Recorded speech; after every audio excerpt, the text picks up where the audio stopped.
Blog Talk Radio.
Thank you, everyone, for tuning in today to Universal Truth Evolution Blog Talk Radio channel.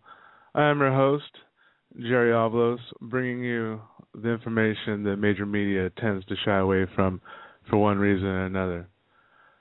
So, as many of you know, our guest today is Kerry Cassidy from Project Camelot fame.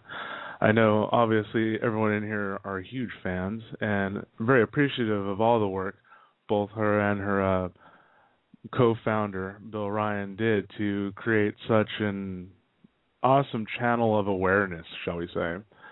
And Kerry is here with us. She's we're working out our communication here to try to get her in on the most convenient channels possible.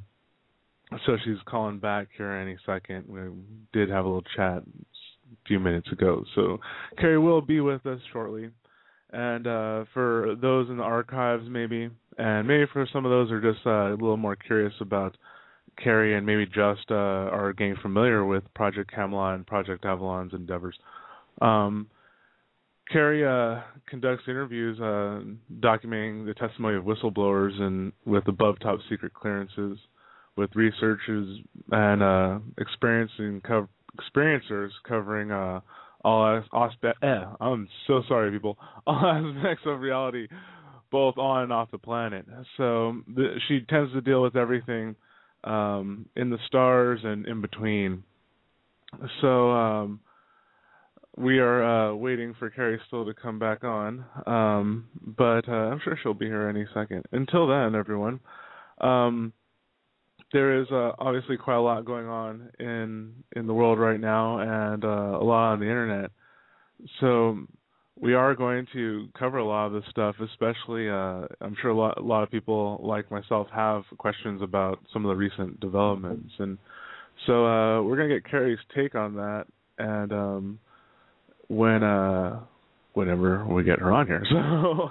So we do have a caller here. I want to make sure this isn't me, her from another line. Hello, caller.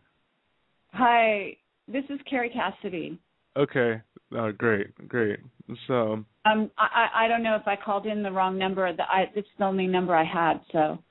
Oh, okay, great. Because I saw the different number before. So, anyways, we're so glad you're here. So, how's it going, Kerry? Real good. How are you? Doing great. Thanks. You know how it goes. There's always so many things to get into, and I usually like to let people go off on whatever they feel like they're hot on right now or whatever's on their mind. So, by all means, I think everyone here kind of knows you, and I did give you a little introduction about what you do, but I think most people who are going to listen to this probably are pretty familiar with you. So, whatever you feel hot on, go for it. Oh, and we lost Kerry. So, isn't that a coincidence? Gotta love this stuff, don't you? So, we had Kerry, we lost Kerry. We had Kerry, and we lost Kerry. Either way, I'm sure Kerry will be back, as we have seen many, many times on the internet and on her blog. It's like you just can't keep her down. It's not going to happen. So, I'm sure Kerry will be calling back any second. And thank you for posting the links in the chat room. And we do have Kerry back on here. Hey, Kerry. Hi there. Welcome back. I'm not sure, what's going on, but I was disconnected, so I'm back. Is there any way, I should give you my phone number so you can call me? Is that a better way to do it, or that doesn't work that way? I can dial out. Let me go ahead and just get prepared for that just in case. Just in case, yeah. If you wouldn't mind. Yeah, absolutely. Not a problem. Can I just send it to you? Well, the only person I'm in touch with is, should I have... Actually, I can see it on my switchboard. You can? So, yeah. Okay, fine. If it works. I don't know, because this is a Skype phone number. Oh, okay. Well, if you want to, I believe you're in contact with Ben, right? Yeah. Yeah. If you want, you can have it relayed through Ben to me. Okay, fine. So I'll just send him a quick email just to make sure that in case. Yeah. I mean, maybe we'll be fine now. This happens all the time when I do anything with anyone new. This is a new phone number, and what they do is they disconnect me partway through in the beginning so they can re-up the level of security on the call. Oh yeah, it's of course. It all makes technique. sense to me. Yeah, it's not coincidence. I know. So, yeah. So just so you know what's happening. But yeah, I'll shoot my actual phone number. Okay. Outstanding. Over. Sorry to be typing right this second here. No, it's okay. Quick. I think everyone in the live audience and the archives will appreciate this sort of almost interactive portion of the show. So. And I do just kind of blah blah blahing. So. Okay, so now my attention is fully on you and whatever questions you might have. All right, that's cool. Yeah, because you dropped off there right when I was kind of saying that. What I like to do is just allow whoever is our guest to just go off on what is on your mind and what you feel you're hot on right now, or what you feel the audience right now, in general, right now, and in the archives needs to hear. Okay, well, that's for myself, that's a little bit general. Because there's sort of a wide gamut that I can go over, and I'm happy to talk about various topics. I'm also happy to take questions from the audience because I think a lot of times people don't really get to ask me whatever questions they may have as we go through things. A lot of people, first of all, I would encourage people listening, if you do want to go on to, I don't know if there's a chat on your blog, Talk Radio, where people put in questions, but they can certainly ask questions there. The other thing is to go to my blog to see some of my postings, the latest postings, so that if you have any specific questions, we can kind of drill down in certain areas that I might not think to address. But just in general, obviously some of the hottest things going on at the moment are the animals and, the birds and fish and so on that are dying around the planet, and the causes behind that. We've got Duncan O'Finian weighing in on the assassination attempt on Gabriel Gifford, and also on federal Judge Roll, who did die as a result of the attack. And there's just very little doubt at this point that that's a Manchurian candidate situation. And in fact, let me see, I have to be a little careful here, but I can say that Duncan's post sort of raised some attention in certain quarters. Let's put it that way. And he's in a position to know, and so anyone who hasn't seen our interview with Duncan O'Finian, I do encourage them to do so. We actually have several. We have 2 interviews, one with him in Corso, one with him alone, and then we also have several audio chats with him, all of which are very pertinent information still to this day. Mm-hmm. Yeah, great. So that's cool. Actually, this is like pretty much we're going to go. A lot of my questions were around a lot of what's going on right now anyways, and I know due to the sensitivity of certain things, there's some things that we could talk about, some things not. It's all good. In particular, I think everyone is definitely looking into the bird situation. I think that's one of the big things on everyone's mind. Do you have a take on that yourself yet, or are you kind of waiting to? Okay. I definitely have a take on that, partially because I have, whistleblower or back channel testimony in that regard, and I get, intel all the time, sometimes expanding on that specific thing or whatever is happening, to be honest, and I can reveal some of that back channel information. It is on my blog, but I can elaborate on it slightly here. What I heard is, first of all, I do appreciate the investigation to do with phosphine. I don't even know how to say it. Phosphine gas, whatever.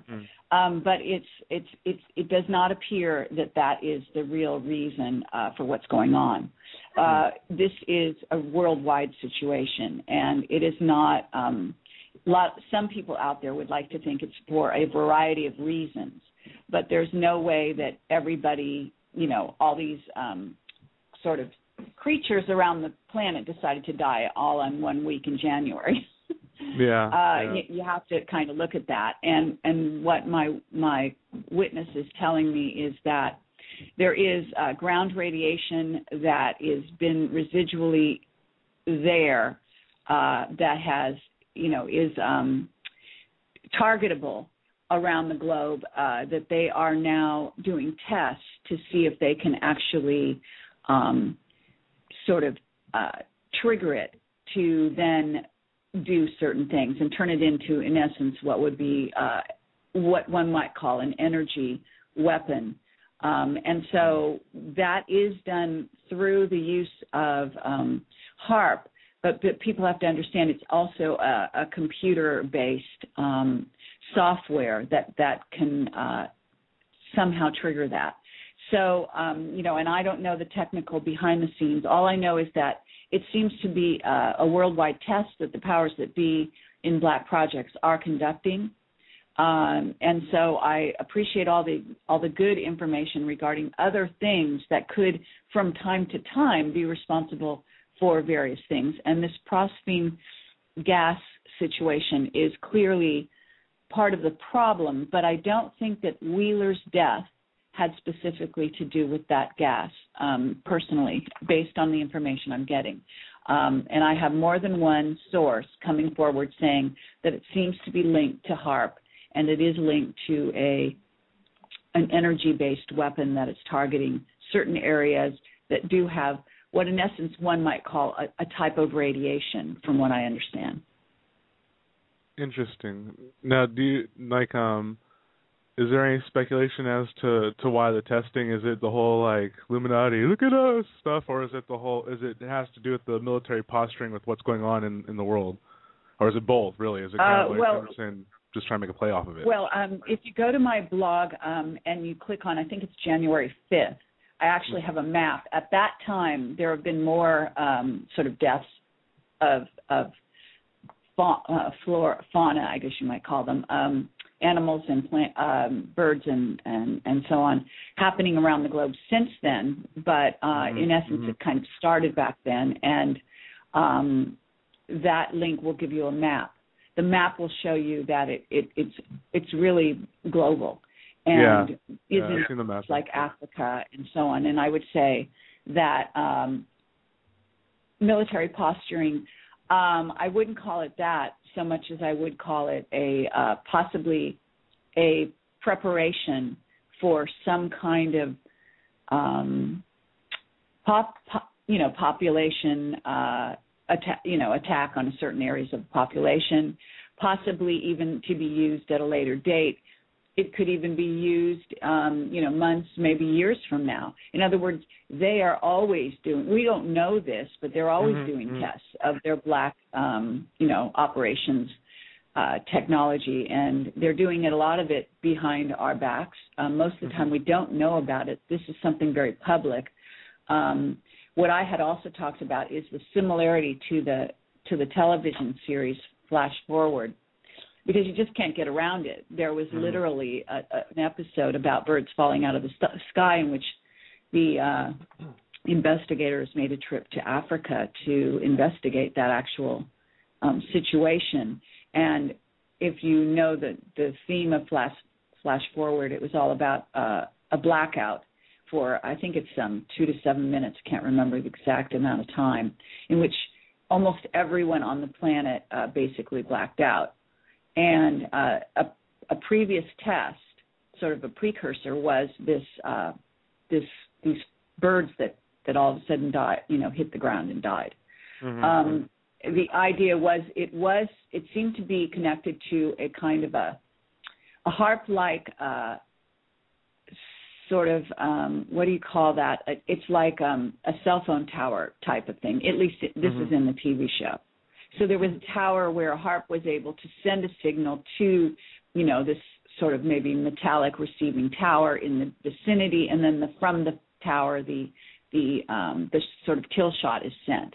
And this would be done using a certain kind of software, no doubt about it. So there's a cyber element, and it may be a kind of a demonstration of a new technology that they're experimenting with, and it could have a subliminal warning to a government, let's say like China, who has some new so-called toys, I'm told, because of their interaction with a new ET race that has come onto the planet and sort of tried to do what they call even the playing field with the U.S. military-industrial complex by giving China sort of a leg up. And there's a huge amount of development with their military and black projects in China at this time. So it could be sort of, this is, they showed some of their more recent toys, if you will, by various incidents, I'm told, taking software out in various planes and so on and so forth. And at the same time, we may be, or to say we, the government of the U.S. may be demonstrating other types of toys. This kind of thing is possible. Mm-hmm. Yeah, it doesn't. It wouldn't surprise me, considering I know the treaty that mentions the HARP type weapons. How they say it's okay to use it on your own people, but it's not on each other. So yeah, it doesn't surprise me if we drop things out of our sky because why not? Basically, what I can imagine they're thinking, right?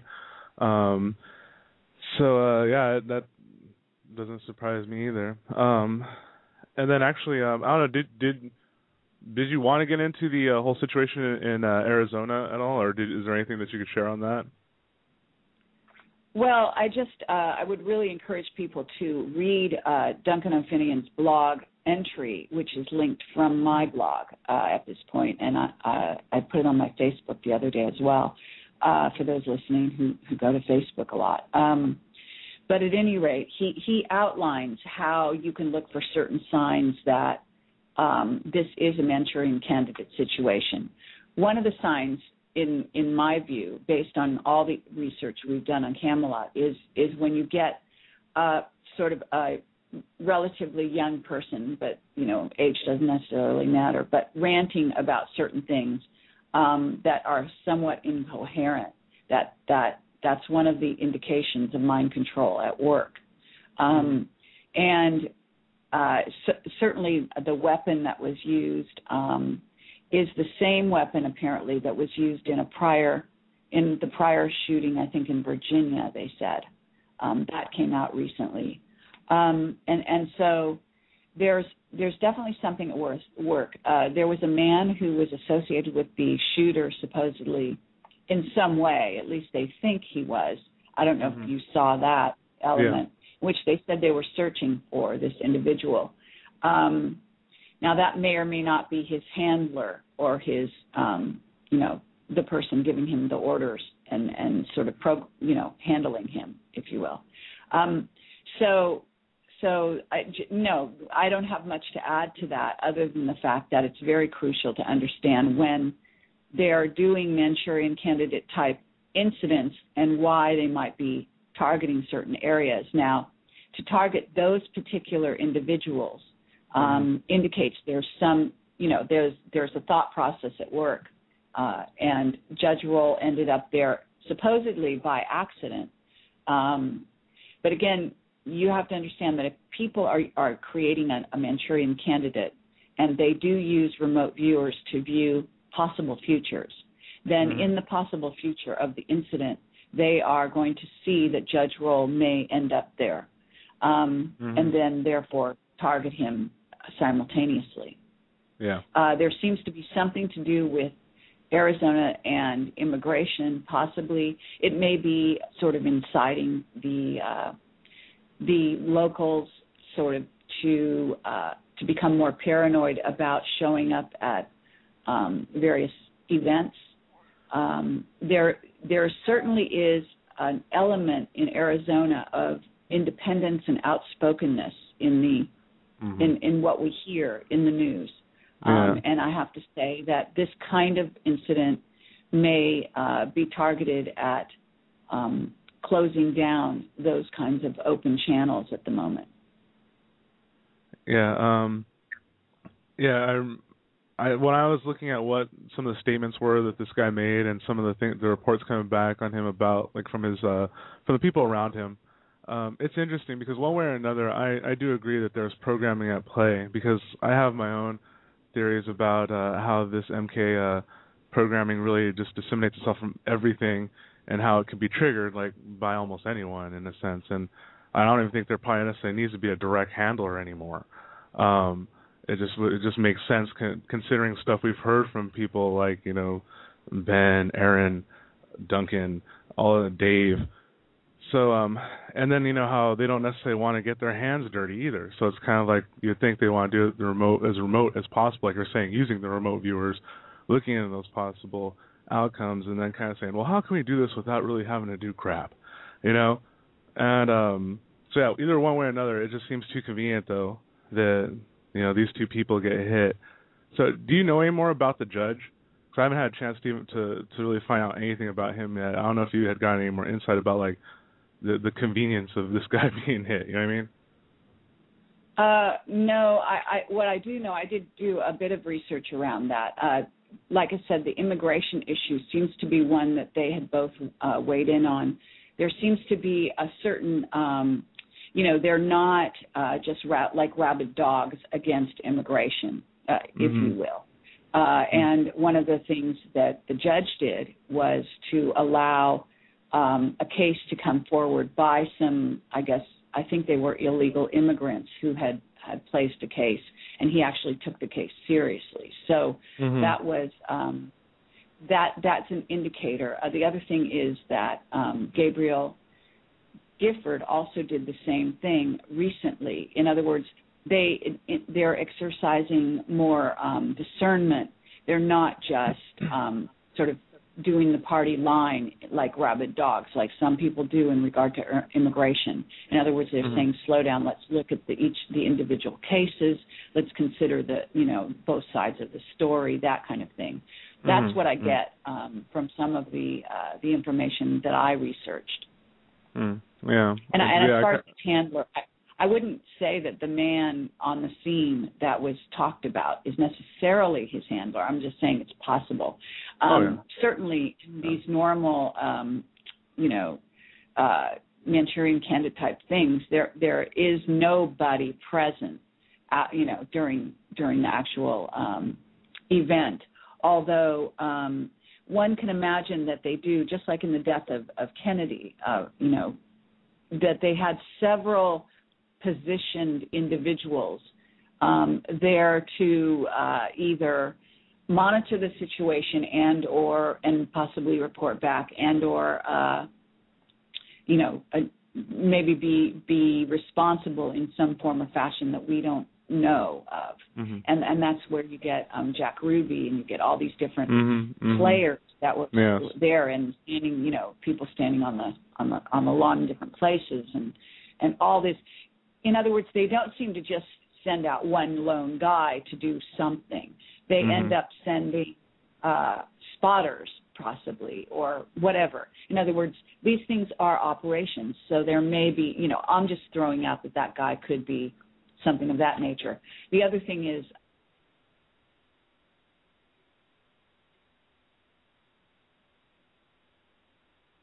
hello, Kerry? Might be having some technical difficulties here. Everyone in the chat room. Yep, looks like we lost Kerry again. So that's okay. We have Plan B. And Plan B is for me to call her, conveniently enough. So no worries, everyone. Just multitasking here as we get back our esteemed guest here, Kerry Cassidy.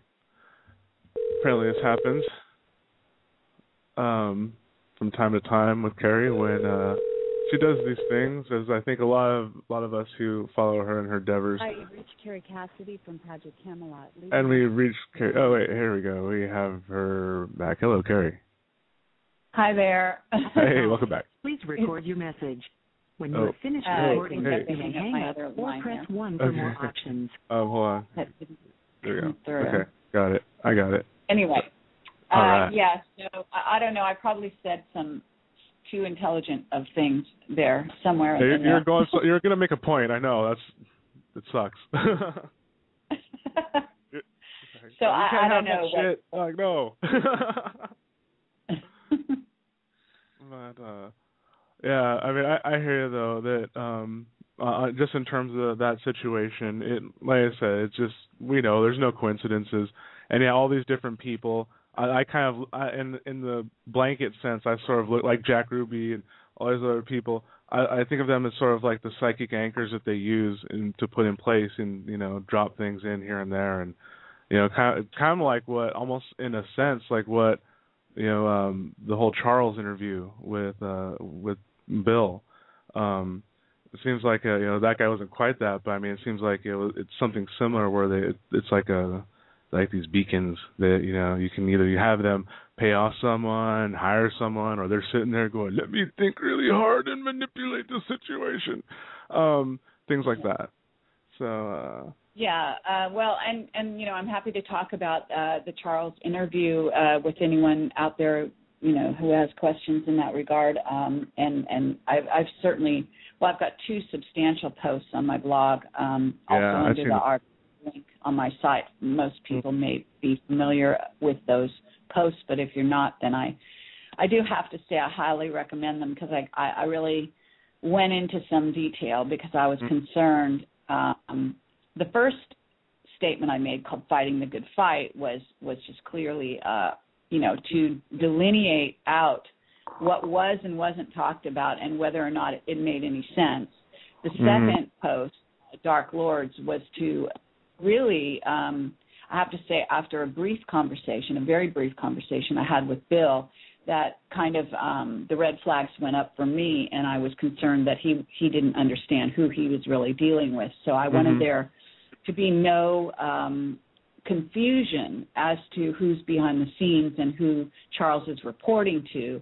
And then, you know, so I kind of followed out the logic train that would tell us who we're really dealing with, at least supposedly dealing with, because on a certain level, these individuals are self-proclaiming that they're rulers of the world. There may be others who consider themselves the same way, you know, but it might be a different third degree. You know what I'm saying?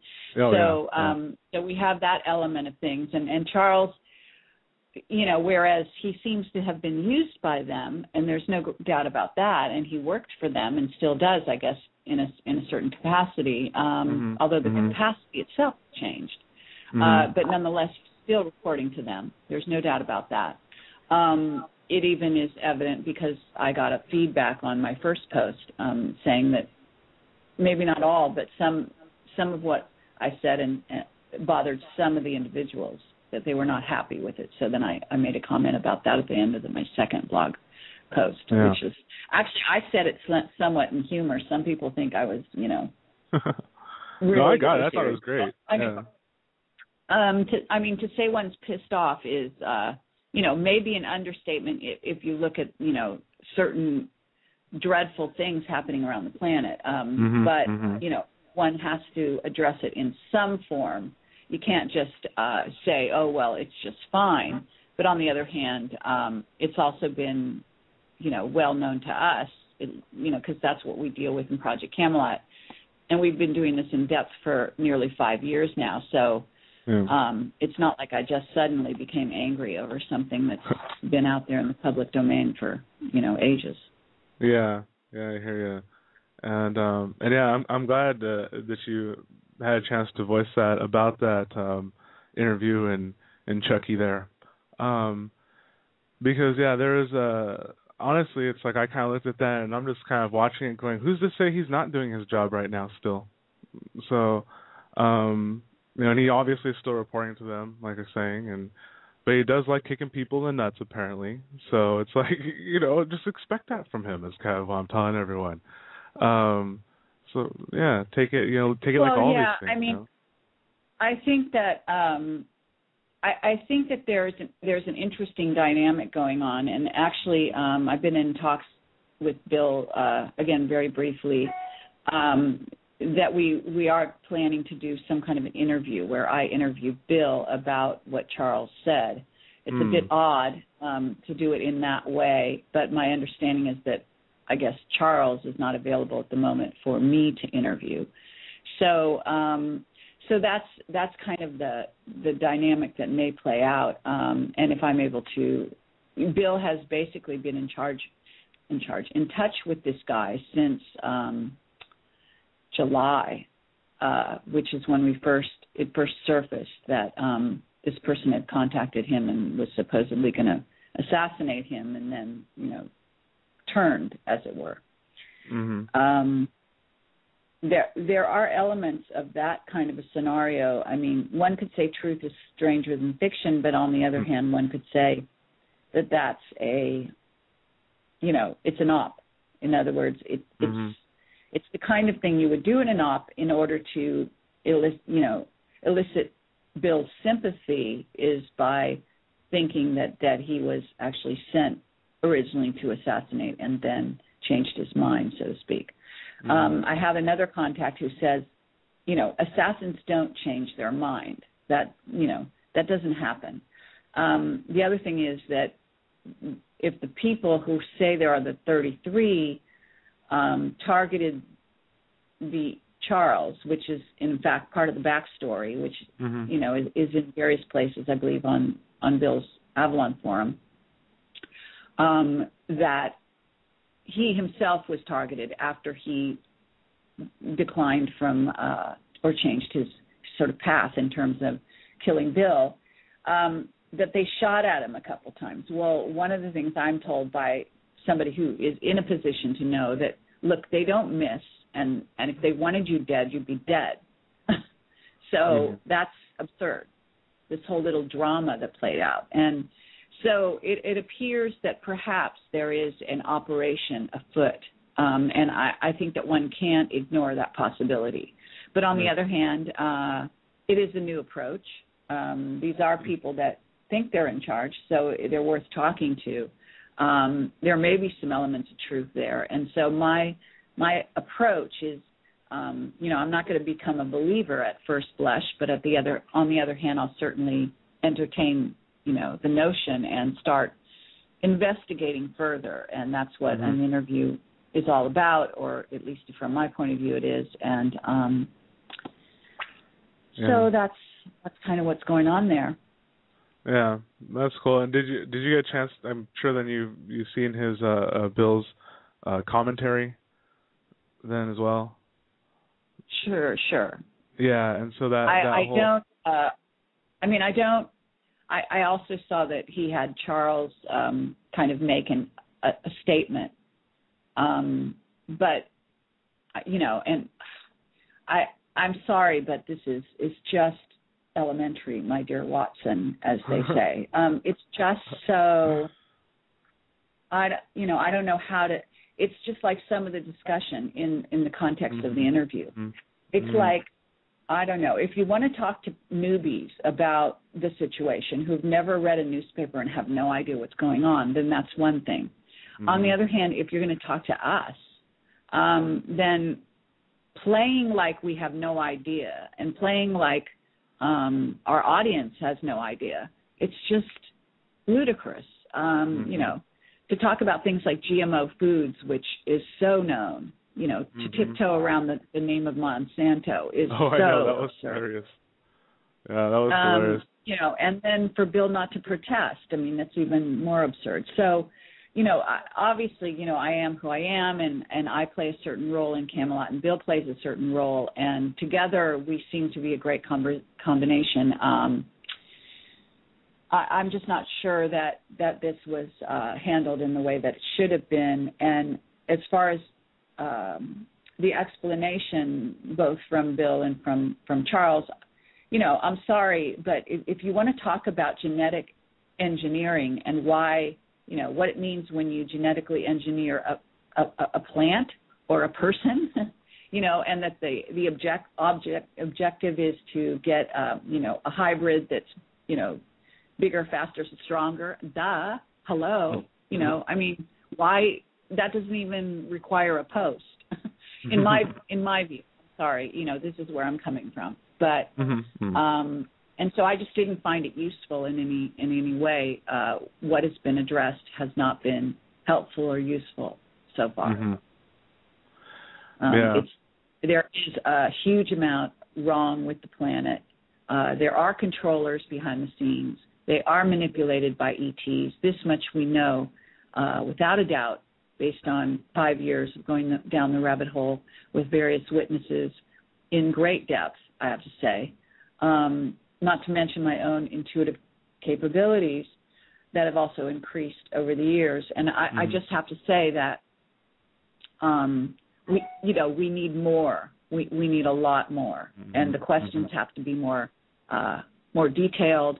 The challenges to getting back, sort of pablum or sort of digressing, going off topic or whatever kind of thing. These are the kinds of things that I have a problem with in interviews anyway. So what I have to say on the positive side is that it's great that Bill has formed, what is obviously a very positive relationship with this individual, and that this individual did change his ways, if indeed that was the case, at least in relation to Bill and as by association myself and Camelot.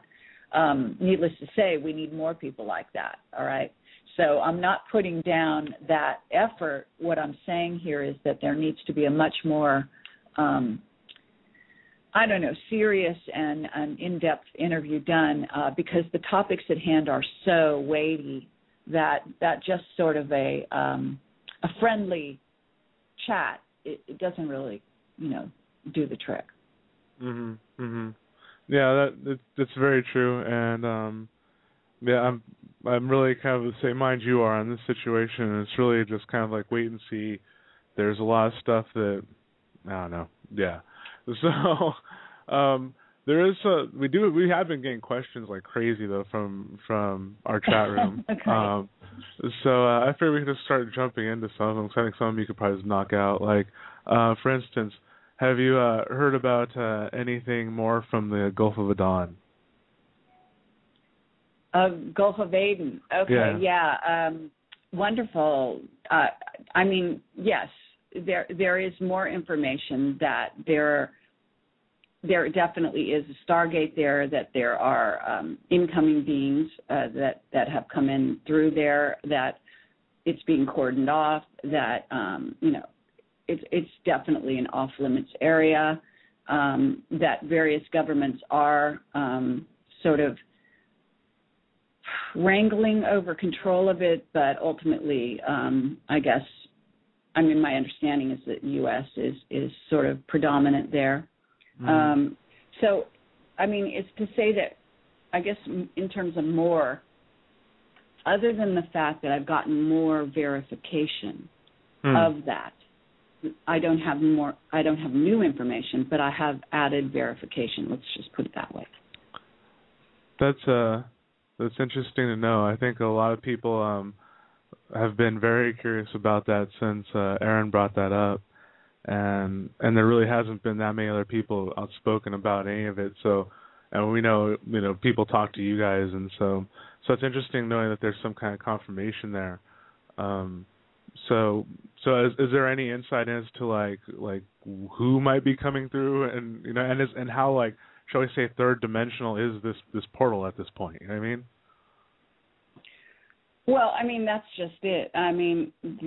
There's no doubt. I have to say that we are moving through the fourth, into the fourth, and to the fifth at this time on this planet. And so the things that are happening, depending on where a person sort of sits on that spectrum, if you will, has a lot to do with what they're experiencing at this time and what they're able to, let's say, allow into their perception of reality.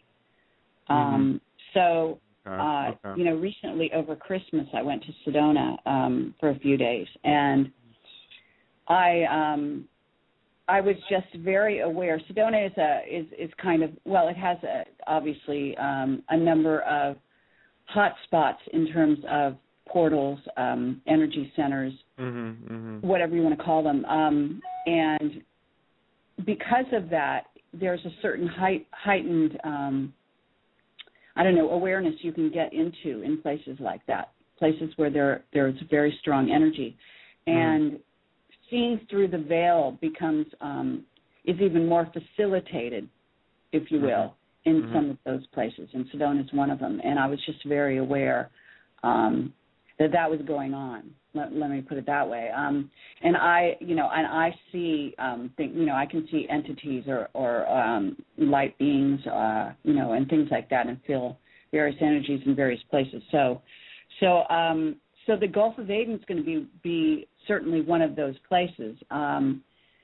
As to who's coming through, I don't have that information.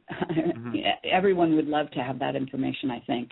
I do know that Stuart Swerdlow was talking from his perspective, what he was seeing, some things about that. But and I know that Aaron has possibly some of his own insights in that regard, but I don't have any specific enough information to really address that, other than to say that, how do I put this? Well, like I said, the information I've gotten is that there are some additional ETs that have come and are interacting with our planet at this time. One group specifically has seemed to have aligned itself with China, and it seems to be giving China some new technology. That much I have been told. Yeah. The other is that there are some other beings. Now, there are also some things being activated by the fact of the entire Earth moving into the dimension, and the dimension or the veil thinning through at this time. So as we move into these dimensions, you start to see, and discoveries will be made, such things as Atlantis and things that have been hidden previously will start to come to the surface. So, so yeah, it's a definitely moving target, I guess you might say. And we've got evidence of the magnetic pole shifting, as people know, and that's heard with the Tampa airport being closed down. It's just one incident, one part of the bigger picture. Yeah, absolutely. That's it's interesting though, because of all of the just new phenomena, at least to us right now, that's going on with our position in in the galaxy right now, and it is really an amazing time to be here. And in that sense, one of the questions that was posed in the chat room was, what are your goals for this coming year? Now that we're just newly into this year, do you have anything planned, like extra cool here going on? Well, to be honest, one of the things I'm trying to do right now is raise money. I haven't actually announced it, but what I'd really love to do, trying to go and get an interview with Julian Assange in England. We have a couple of other individuals, very high-profile individuals I won't name here specifically necessarily, that we want to interview it simultaneusly. I'm actually, kicking around the possibility of doing Bill and I doing it together. Don't know if that's going to happen or not. We need to see what the situation is with finances. Of course, England is in like a deep freeze right now, so it's not like the ideal time to go over there. But it's something I'd like to do in the next couple of months, if at all possible, because I think it would be very, very, very interesting. Yeah, I'm so sure. That's one thing. Cool. I might be going to Megalithomania, the one that's happening in South Africa. That's on my website. There's Michael Tellinger is put together a very interesting list of speakers, that one of which is Graham Hancock, who I did an interview with, who is really a fascinating individual and has huge body of knowledge. So he will be speaking down there. It's just a 2-day event over a weekend, from what I understand.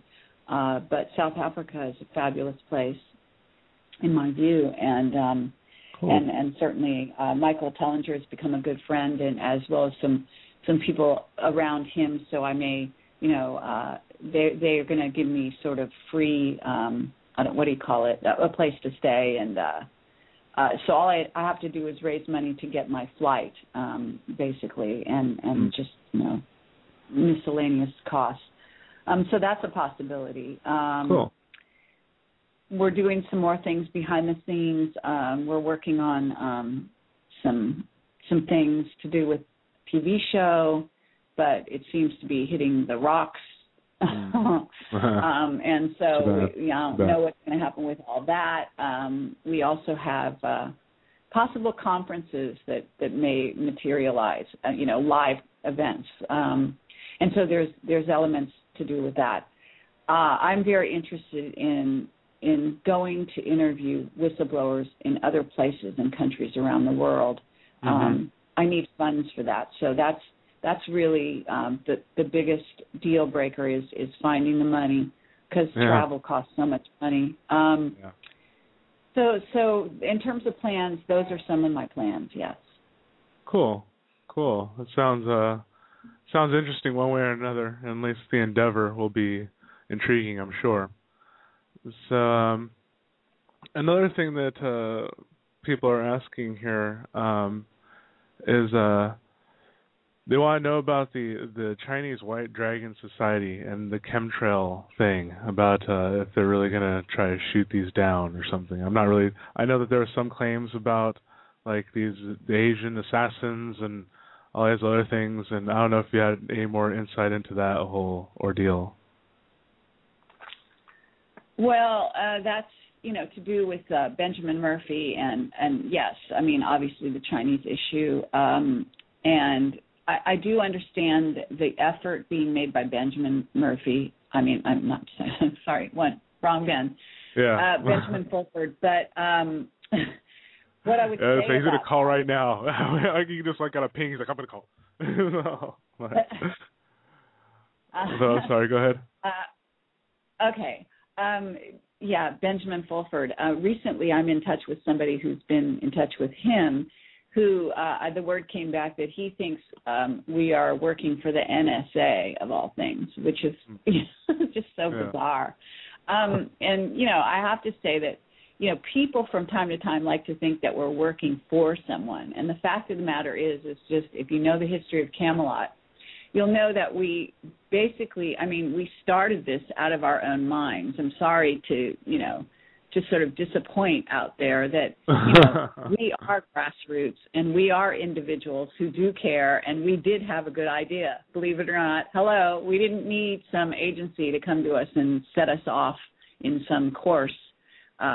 And both of us live very simply. We don't make a lot of money. 95% of everything we do is free. The few teleconferences I've done have actually helped pay my rent lately, and all the speakers also make money off of them to help support their work. And so, it's really interesting to me that Benjamin Fulford would have had that point of view, and it's too bad because, Benjamin Fulford is a wonderful guy, he's brilliant, and he's really on the cutting edge when it comes to analyzing from an economic point of view what's going on the planet. I have to say that he could teach college level or beyond economics without even cracking a book, because he knows it so well. And most people will know he used to be a reporter for Forbes magazine, as because of that.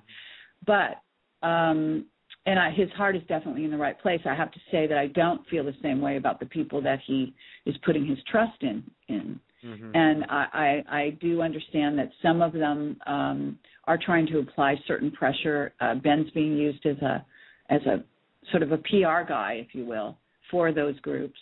And, more power to them. I would like that, the scenario to happen in which pressure could be brought to bear to get the powers that be, or that are, that were like some people like to call them the powers that were, because they're losing control right now, which is really obvious.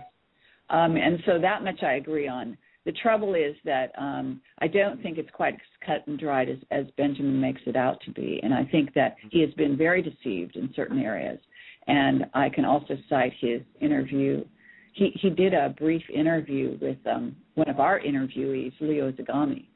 And Leo did a wonderful interview for us. There was a brief time when he was out of the fold, so to speak, whether he was placed out of the fold on purpose or whether he was kicked out.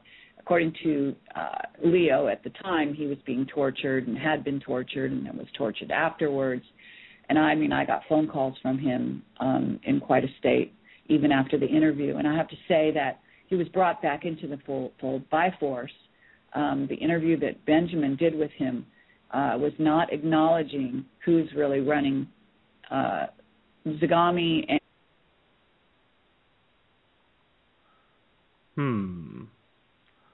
And we have some more dead air. So, let's see if it's me or if it's Kerry this time. So I'll just keep chatting here. And we have lost Kerry once again. Who would have thought? Wow. Happens though, I guess. This day and age, for whatever reason. What a coincidence. It happens so much today, right now, right, everyone? It's always when it always gets the most intriguing, you know. But I guess that keeps the suspense going, the tease alive, shall we say, and just motivates us to keep doing more. So let's see what happens here. And I want to see if maybe Kerry called back already. And hi, you've reached Kerry Cassidy from Project she Camelot. did, maybe here. And at the tone, please we have record your lost message. Kerry. When you have finished recording, you may we are hang going up to or press 1 for more options. Bear with me, folks. Just working the switchboard. And all right, there we go. Kerry's back. So, all right. Okay, I guess I said some more keywords, as if you might call them. Yeah. Well, you know, we're juggling the info here. You know, like skillful circus performers, and here we are again. Wow. So, yeah, that's yeah. cool. It reminds me. I have to say that I encourage people who haven't done this to go to my blog, and there's a link at the bottom of my Dark Lords post, which came from one of the supporters, Camelot supporters, who sent it to me, and I just thought it was great fun. But this scenario, it sort of reminds me of that, which is to do with, what do they call it? Chiron. I forget the name of it. You know what I'm talking about? Yeah.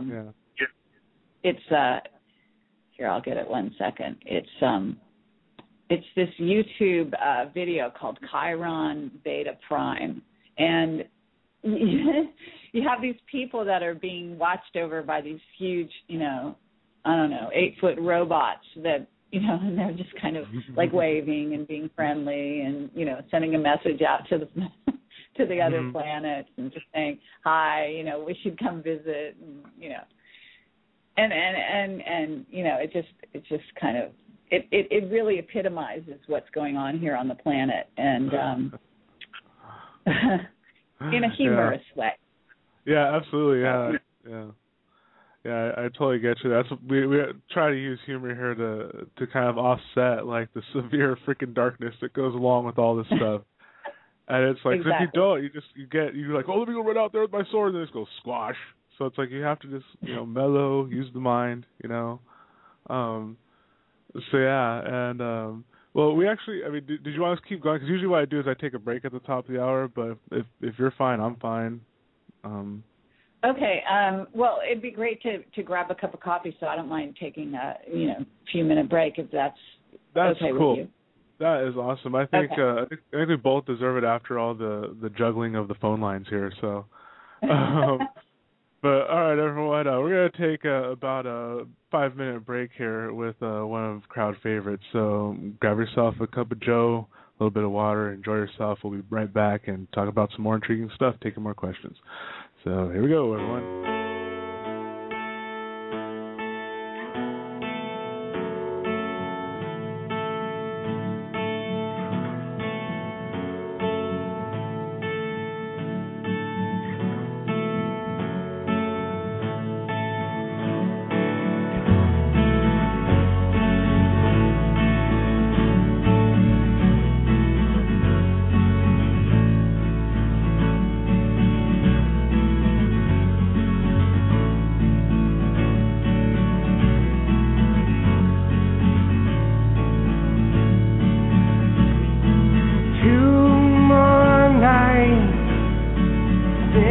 snicker-lengthy, resting coldly between breastplates, hanging her coffin, aging varnish age, breathing left into its flow through my flexing tube, inward heart, dry and dry once more.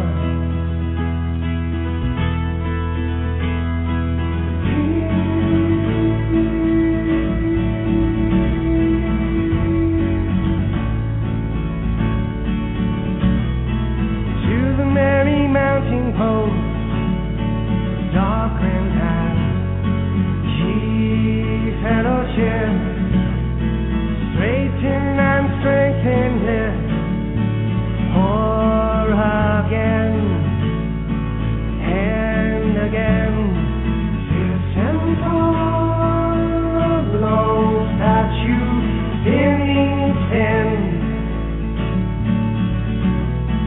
accurately from two composed nexus. Here emerges levers from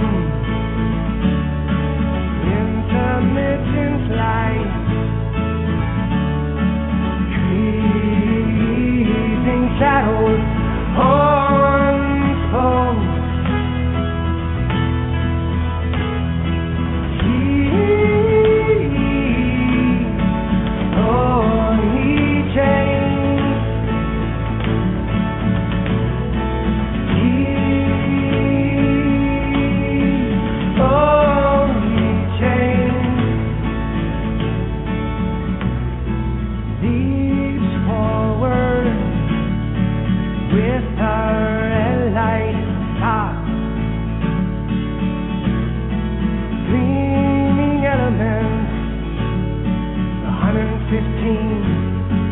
Atomic weight, drizzle elegantly over arrangement. My arrangement, heading teeth and loaded crescent.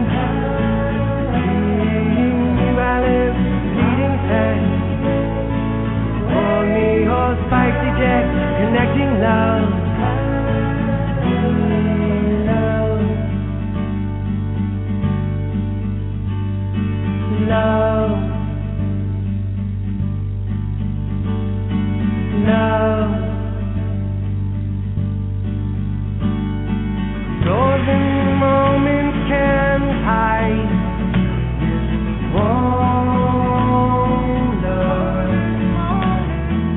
something secret, new and red and mashed.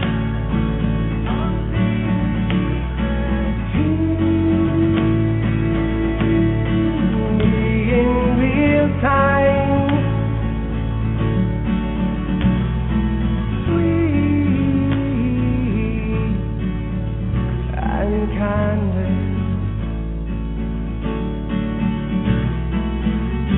For a millisecond time, milled about the intense little hole.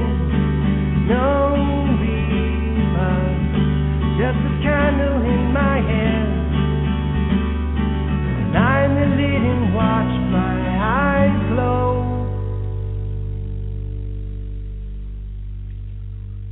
Thank you, everyone, for sticking with us here today on Universal Truth Evolution Blog Talk Radio.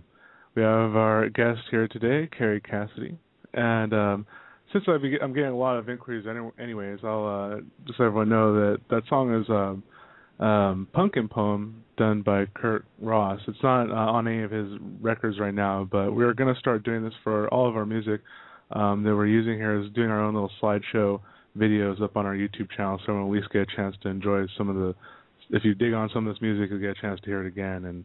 And Kerry, I know you're a musician as well, and so if you want us to rock any of your tunes here for you on Universal Truth Evolution Blog Talk, we'd be honored. Oh, that'd be awesome. Well, the player is on my website, projectcamelotproductions.com. If you just scroll down the front page, yeah, all the songs are there that I have released so far.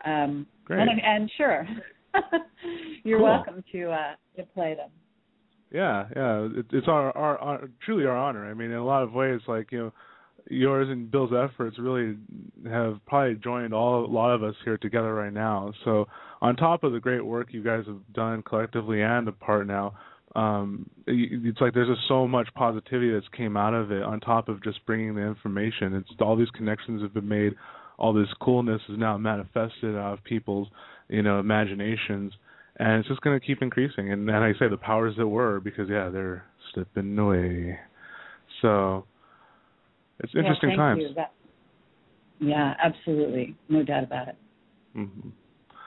So someone did ask a question that I'm curious about, too, that is jumping right back into it, is about Dr. Pete Peterson. Is there any, like, updates on him? And what is your take on him and his information and such? Well, Dr. Peterson was one of the best Camelot witnesses we ever had. Unfortunately, he was, pretty much taken back into the fold, if you will, after doing the interview. He was contacted by the Pentagon and so on.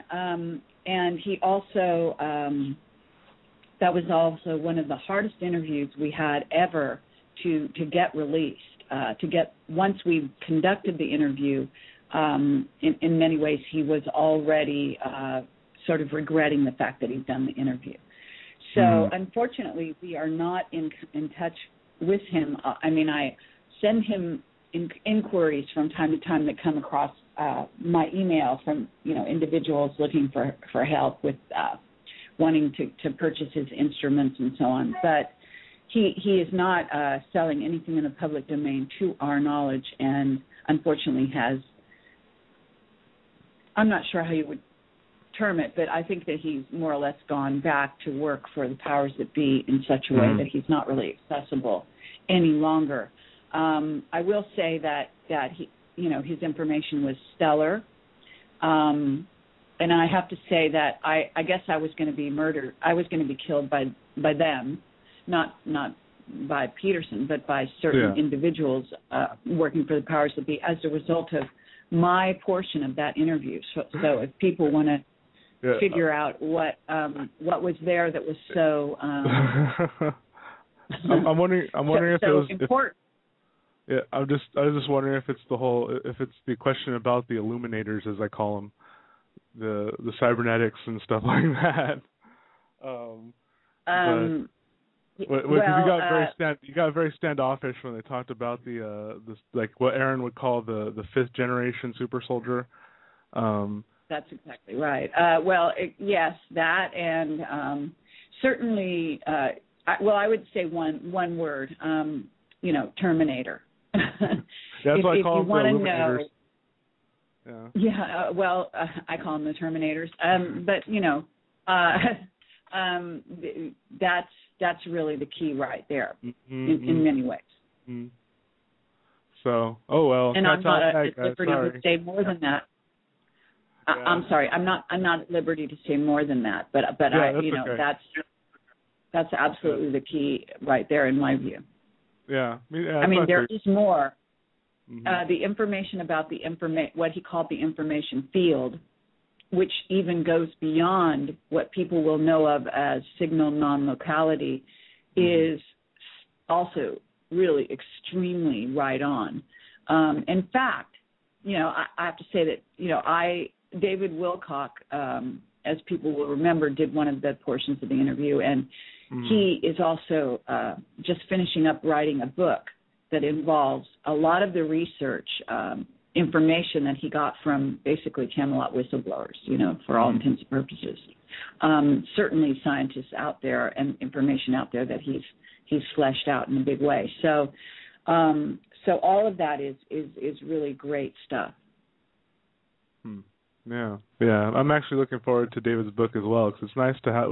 He does excellent meta-analysis. He has to be one of by far the best out there in terms of like everything that's going on in the truth movement, you could say new science or understanding of science, and tying it together. He's absolutely one of the best on that. And it'd be awesome to have that printed and be like, hey, I got this. Sure. So I'm looking forward Absolutely. to that too. Yeah. And I'm just kind of curious if you had heard about this Festival of Enlightenment thing that kind of happened. Well, you mean that the sort of to-do that Aaron McCullum was involved in, that was written about in an article by Alfred Weber on the Examiner, and then Aaron also mentioned the background to that on our really excellent 4-hour New Year's Eve radio show, marathon, whatever you want to call it, with several guests, one of which was Aaron McCullum, and that's still available on our website for free, I have to say. Great. And the information there was it was a predictions radio show that I did with Dr. John Waterman, not his real name, who is a fabulous man and very, very clued in. And so, yeah, it was a great fun show. But at any rate, Aaron talked about that there. I hadn't been aware of that so-called festival that was slated or is slated to happen sometime, I believe, in June. Yeah. But the information Aaron gave, I thought, was quite excellent. And I think it's a good warning. One can never know exactly what's going to go on, where, who's going to be targeted, what kind of thing is going to be created. But the Project Bluebeam is a definite sort of part of the future in terms of the way the powers that be think about the future and what they are planning. So whether or not they're able to pull something like that off, I don't know. All I can say is that, I hope that Camelot has done its part in warning individuals out there who are kind of lost in la-la land, thinking that all ETs are good and that they're going to be taken up in ships and brought to some, fairyland.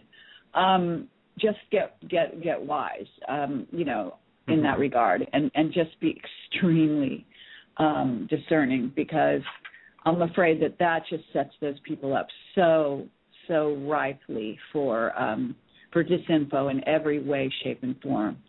And beings they think they're seeing and who they're really seeing and who's parading around as one thing and really is another. It's just not for the faint at heart. And I think that unfortunately there are just too many people out there that are deceived, and a lot of them really mean well. They have good hearts. They want the best for themselves and the rest of humanity, but unfortunately they're being used, and to be used by the dark side is not a pretty picture. There is certainly still an element of responsibility that comes back to the individual. Yeah, and like how you're saying that in terms of just being too naive to think that because it zips around in space, it's good. That's kind of leads me just because really I just want to say just my own opinion that the whole when you and Bill had a chat with Stephen Greer, I saw you guys take so much flack for that, but I'm sitting there thinking you guys could have punched him harder, proverbially. I think and I would be like, yeah, because I hear you on that, because he was getting way too philosophical, like, all is love because we're a unified consciousness in the bound field together. It's like, yeah, Stephen, but in the middle of there's polarity.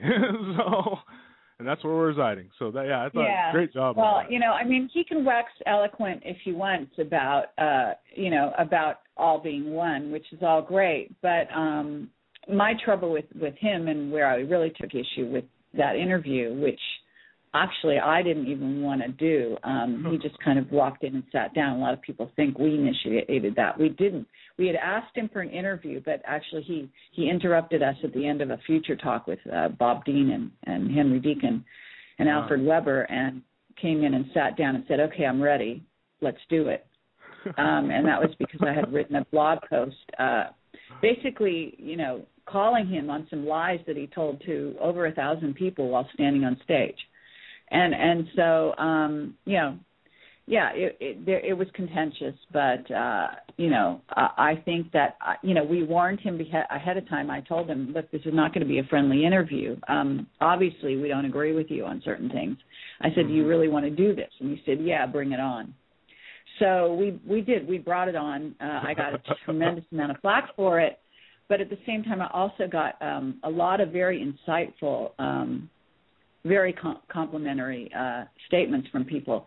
And my position in regard to that was that I was not going to let this guy who has a very high profile and a lot of followers, which I hate, to sort of term them that, but I'm sorry to say that they are more or less that. And a lot of people that admire him, let's say, and he's taking advantage of that by, unfortunately, his going down, in my view, at least at that point, was going down a dark road. So I just thought that the warning bell had to be rung and that I was going to take the flak for doing that. So. Yeah, well, thank you for doing that. Thank you for putting up with it, because I think everyone needed to hear it. So there, once again, some great stuff came out of it, because, I totally understand, where you guys are coming from, and so thank you on that one. Sure, thank you. Yeah, and we've been having callers who been calling. I don't know if you're up for maybe taking a question from a caller. Sure. All right, let's go ahead and bring a caller on here. Caller from 941 area code, you're on. Thank you for holding for so long. You're here with Kerry Cassidy. Hi, Kerry. Hi there. Hi, I'm one of the ones that complimented you on that Stephen Greer thing. I think you're awesome about that. I had been listening to him and whatever, and then I've, opened up my mind to a lot of other things, and I'm realizing that the Illuminati is letting go of certain information through certain individuals. It's the game. I call it the player game, and I think that's what that was all about. And I am so glad that you did that interview, because it opened up the eyes for a lot of people about him. So anyways, I wanted to talk to you about the Project Bluebeam. I'm thinking that, are you aware of the holograms? There were two Delta airline pilots that were camping, and they were coming home in the middle of the night, somewhere out in Nevada, somewhere out in that area, and they saw the triangular-shaped craft, and it was projecting pictures of Buddha and Christ and all kinds of neat little things way out in the sky. And I came across this on a video somewhere or whatever, that I'm thinking that's what they're going to try to do, the second coming of Christ and that all kinds of stuff. And I also had information on the fact that the first crucifixion of Christ was a hologram situation set up and all kinds of stuff, because that technology has been around for eons and eons, since the beginning of man, I think, since all the ETs had all that. So what do you think of that?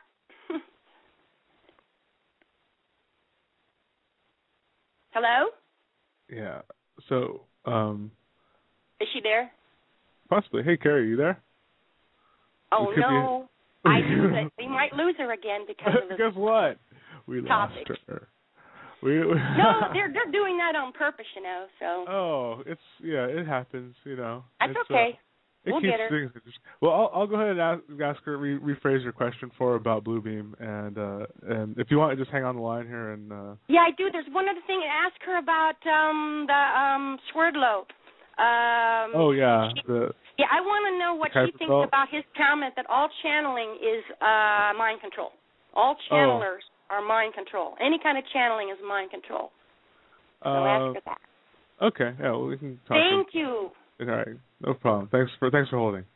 She's our galactic warrior. Julie. She's a galactic warrior. Yeah. So, okay, all right, thanks for calling.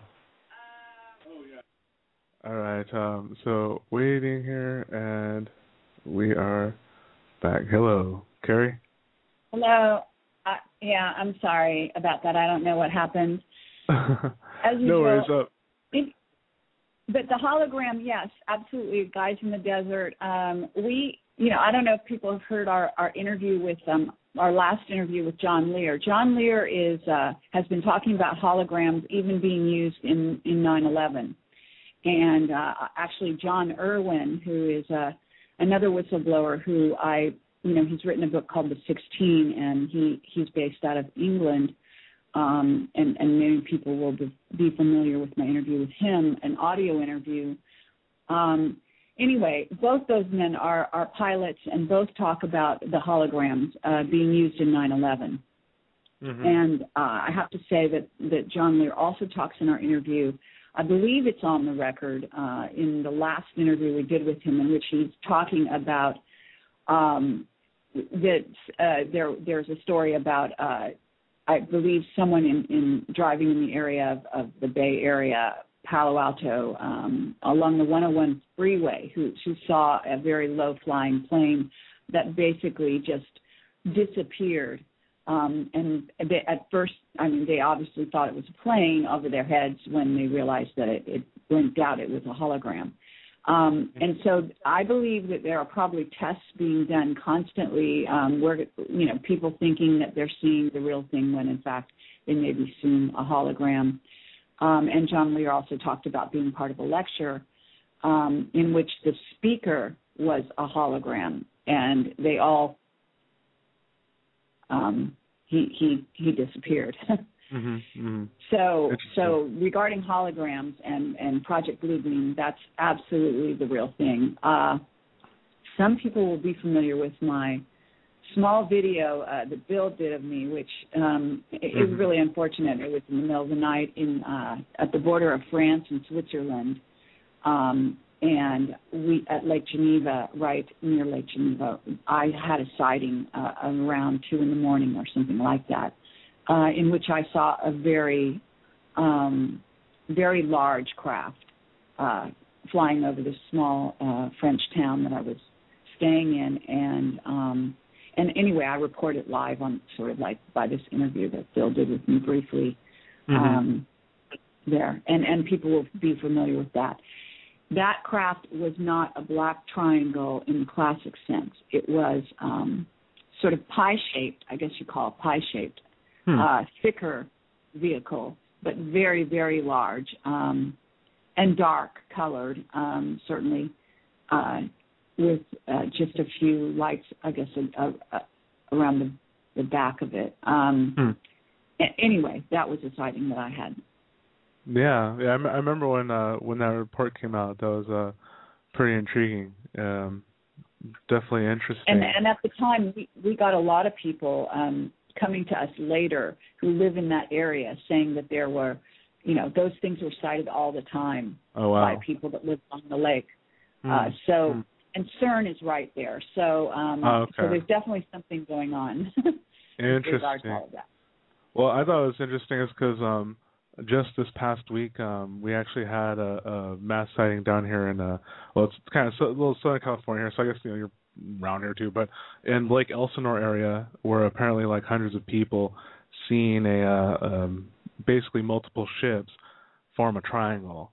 And this is a lot of people down there apparently saw this as well. So, and I think it's kind of interesting that comes off the heels of the whole thing with Bill and Chucky there. So, kind of intriguing. I see.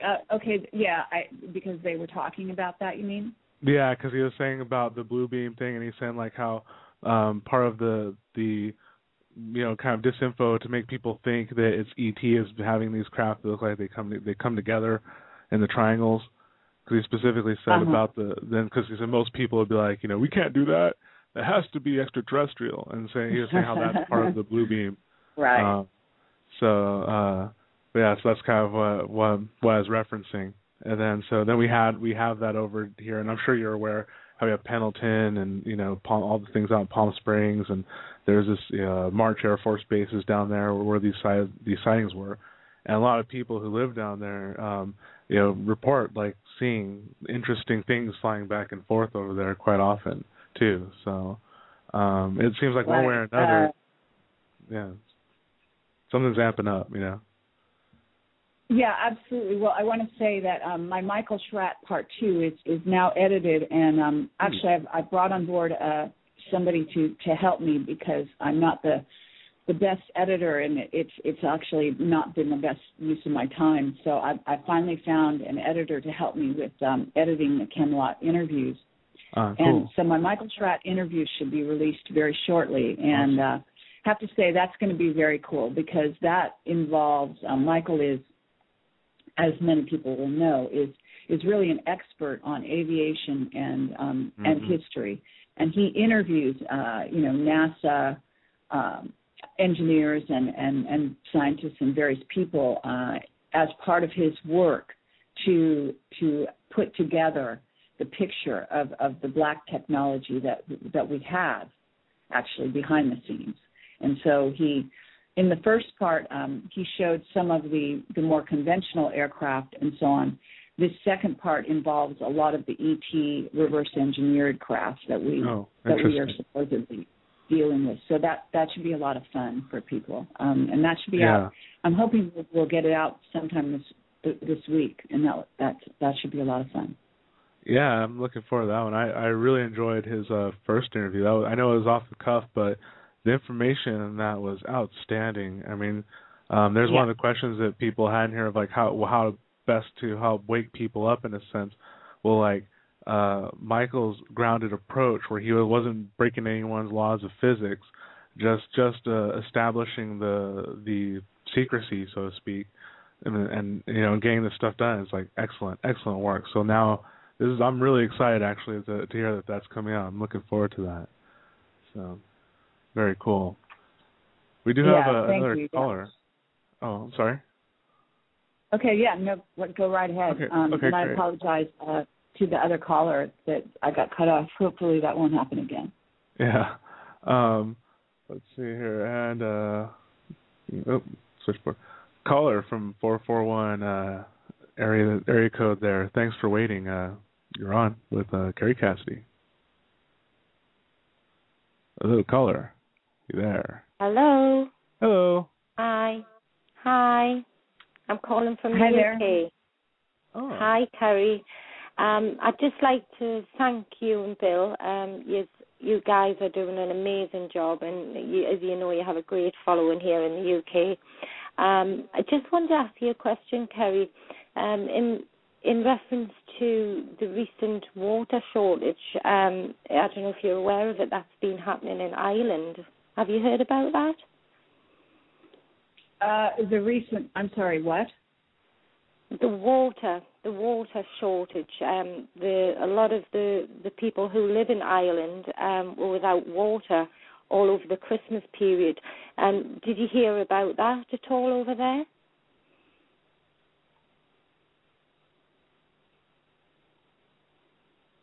Hello? Kerry, are you there? Oh, hey, guess what? Kerry just got dropped off. Who would have thought, Again. Right? Again. I should be taking, I guess screenshots won't really matter, but I wish I had video of this so everyone can see that. I think next time I'm going to do that with guests who are of, who are watched way too much. I think I'm just going to do that, so I'm just kind of see. It's like, see, this is what you deal with. It's all good, though, Well, I'll ask her about that when she comes back. Okay. Obviously, the question I just wanted to ask her was, did she feel this was sort of a test run, for anything that would happen in the future? If any parts of Ireland, the UK, the US, anything like that go without water, we know what happened in New Orleans. And obviously, I just wanted to get her opinion on that, and if she'd heard the news about so many people, just the water supply just being cut off. Apparently it was down to burst pipes with the cold weather, but it was interest in the culture group which was targeted, or perhaps, we don't know why that happened, but I just wanted Kerry's frame on that to see what her thoughts were about that and if she'd actually heard about it. Well, Kerry's back because she's like a ninja with that phone now. So, Kerry, concerning the water Hi, Kerry. Ireland. Hi there.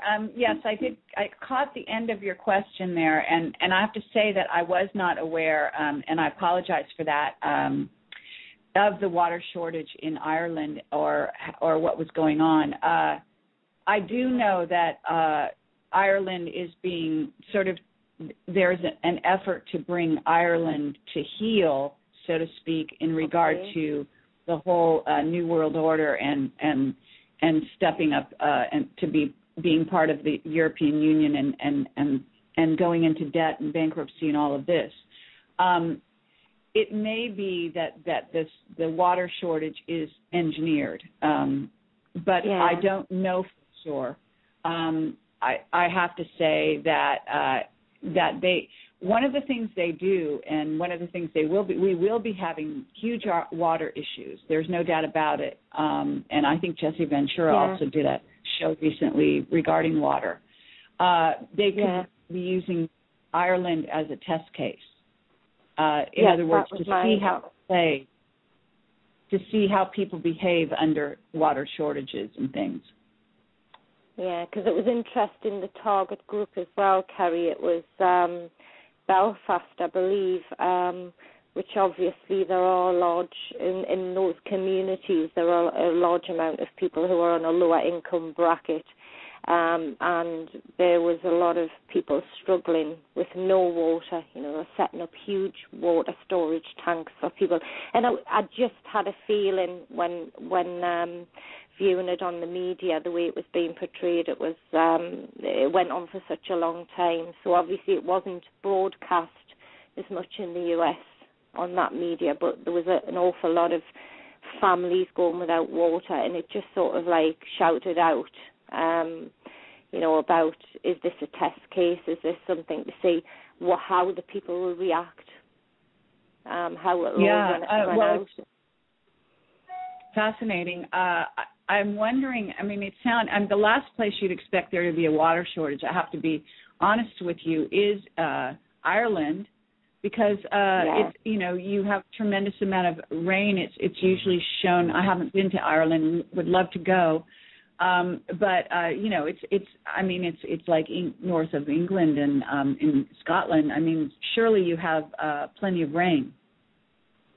Yes, and it was over it was down, what they were saying was happening was it was when we were having all the snow over here, the freak weather we've been experiencing, these like below really freezing temperatures in the UK, lots of more snow than we've ever had before, just really Arctic conditions, same as all over at the moment with the weather. But they were putting it down to burst pipes. But no water at all in certain areas. Okay, so was it because the pipes were freezing? Well, I don't know. That's what the explanation was. They were saying the pipes were bursting, but there was large areas which were just suddenly without any water, and it just shouted out. It was like, are they looking at this, to test out, like how the public will react, how the scenario will run out, will people panic? Will there be, sort of like, really it just went really quiet about it, so I don't really know what the situation is now, but it just like was all over the news all of a sudden, and then it was like really quiet, and there's been hardly anything else broadcast, which the media is good at doing, is just suddenly giving you loads of information, negative information, and then it just stops. Yeah. Wow. Very interesting. What's the situation now? Do people have water again? From what I can gather, there is some areas that are back up and running again and do have, but it seems as if certain areas, like I mentioned, the areas that are in the lower income bracket are struggling because of it. But I think from what I can gather, the last the media said is that the water's slowly recovering. But it was just interesting how it was in that area as well in Ireland. Yes, absolutely. Well, sorry, go ahead. No, go ahead. We have had, because obviously over here I follow a lot on the on certain websites, and particularly on the UK UFO, and we've had a massive increase over here in sightings of UFOs. A huge, particularly in the last 6 months, which is very interesting. Yeah, it is. Yeah. Well, thank you for. Go ahead. I'm sorry, Kerry. Go ahead. Oh, no, it's a brave new world. That's all I was going to say. January seems to be starting off with a bang. This seems to be. I have to say that my view is, to some degree, that the Illuminati are using this 2011 as a time to escalate some of their programs, if you will. Right. Yeah. Yes, it seems that, and particularly in the negative, information that's always coming across in the media and in the news anyway. But particularly, we've been hearing a lot about the dreadful news about the recent attempt on the government congresswoman over there, and obviously everyone was shocked and appalled about it. But then obviously I've been following your blog, and I was reading up. It was interesting what Duncan O'Finian, his comments on it, which I thought was a brilliant write-up as well. But Duncan did mention, that the whole thing was just, as soon as it came on and we heard about it, it was just like, wow, what's going on here? And you're right, everything seems to be just suddenly put out there. It's just like a parade of negative news, and we're hearing things, and it's just like, what's going on? What are they up to now?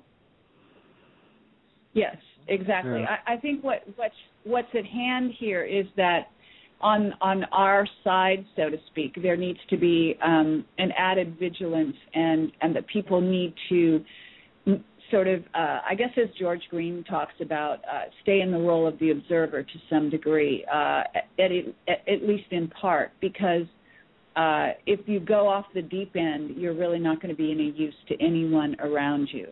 And so I do caution people that a lot of what's going on is also geared at a sort of a mental mind control, a directing of your energy in some directions away from what really matters, to get you into a scattered emotional state so that you're receptive to all kinds of programming and so on, and panicking and so on. So I think that obviously the situation in Ireland could be, and even in Iceland, for individuals, especially on the poorer side of the spectrum, there needs to be preparations made, and certainly storing water, filtering water is just maybe at the very top of the list. Yeah. Yes. So thank you for calling, though. We do have to kind of get scooting on here. Thank you. Thanks for holding. Kerry. Thank you. Bye. Thank you. Bye-bye. We've been having people just screaming at me in the chat room, wanting to know a little bit more about some information concerning Ashiana Dean, and if there's any more you could add on her situation or comments that maybe you want to make about that. Well, my understanding was that for some time, or at least some time ago, she was posting on my Camelot forum, and it's important that people understand that there are two forums. One is the Camelot forum, and one is Avalon. Mm-hmm. Avalon has some kind of a filtering process for people to register. Camelot forum does not go through that kind of a thing, so you're free to join in. We're not going to analyze you or ask you any probing questions in the process. But and Camelot Forum. And I have to say that, Bill and I mean, it's just as individuals will do. Bill and I have very different philosophies on how to run forums, and we kind of reached loggerheads in that regard quite a while back ago. And so that's part of the reason why I sort of dropped my association with Avalon. I post there from time to time, but I'm not involved in it in any way, and I have no say in it whatsoever. And it's just because we don't agree philosophically on how to run a forum at all. And so, but at any rate, to answer the question on Camelot Forum, there's an area where Ashiana Dean has been posting answers to questions, I believe, earlier. I don't have an update from her. I do know that our interview is very pertinent to everything that's going on in my view, and that her special sort of information regarding the origins of humanity is in some ways more crucial than ever, that people get hold of her Voyager books and actually read the descriptions there, because it's quite a saga. And unfortunately, I think that when people try to tell you what's really going on with bloodlines and who's running the planet, et cetera, if you don't have this background, you don't have any way to know how to sort of discern what may be truth and what might not be. It doesn't mean you have to believe everything that you hear from Ashiana Dean, but it certainly lays it out in a way that's really, in my view, unprecedented in terms of all the information out there, in terms of the multiple ET races, the many different incarnations that are going on here simultaneously on the planet with various ET bloodlines and so on. It's a huge experiment, but I think to limit it to just a couple ET types like reptilians and so-called humans. I mean, what is a human? You have to really look at that. We are not, my understanding, and based on the Ashiana Dean material, we are actually not descended from apes. That's completely mistaken. If anything, they're descended from us. So you have to really step back and understand that we're looking at a really complex story. Yeah, definitely. And another blaring question at me right now too is about your take on Colleen Thomas and that whole situation. Yeah, I just listened. I just listened to her. That's why she was talking about the phosphine gas. I think that she means well, and I was actually thinking about possibly inviting her to be a guest on my radio show.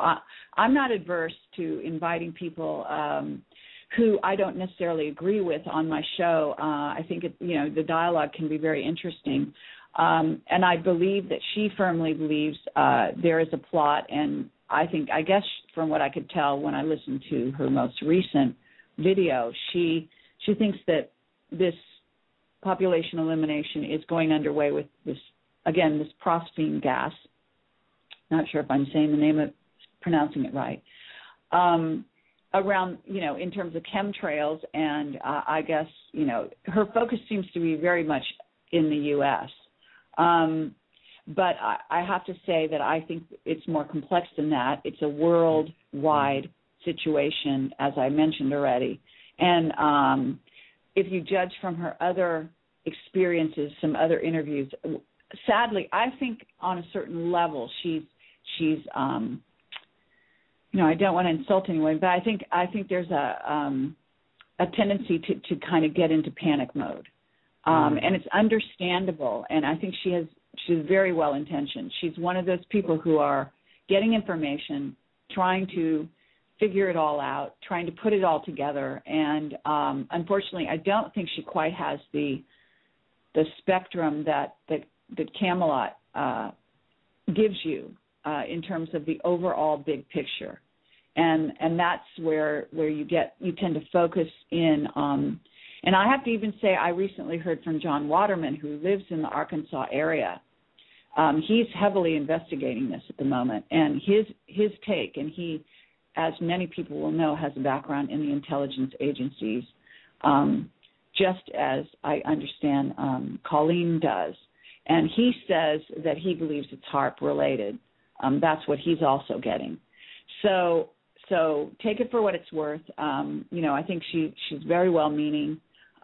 She may be right in some regards, and then in other regards, I think, she's she's pushing out and making it sort of a general attack. And I don't think we're at that stage yet, to be honest. Yeah, and I think you put that eloquently and far more politely than I probably would have. So thank you for that. And shall we move on? So we have another caller here. Let's see if what our caller might bring to the table here. So as long as my switchboard works, which I think it's going to, and it's not, why not? Okay, if I get cut off, I'll just call right back on. Okay. It seems to happen every time, so just in case. All right, yeah, it just seems to be the norm here right now. So, caller, you're on right now on Universal Truth Evolution, Blog Talk Radio, with Kerry for as long as it works. Hello? Hello. Hi, I have a comment, which is about the lady in Ireland with water, which is to watch Conspiracy Theory with Jesse Ventura, his show on water. And I very much would like to know if what's happening in Ireland is what's happening here in the U.S., where the Great Lakes are being drained and the water is down 40%, and it's being shipped over to China to fill in their waterways, which they have drained with their big dam projects. I'd like to know how the water, lakes and rivers and running streams, if their water table has gone significantly down during this time of water drought. And that's all I had to say. Well, thank you for calling in. Thank you for your thoughts. Well, I recognize that voice, and I guess she doesn't want to be identified, but that's someone I know. And I had already mentioned the Jesse Ventura show on water, but thank you for bringing it up again for those people who haven't seen it. I guess it's available on YouTube. Some people say that some of his episodes are being taken down. So anybody who records an episode, I encourage you to keep a copy handy, so on your hard drive, rather than let some of this information disappear. But and I say mirror it, keep mirroring it and duplicating it.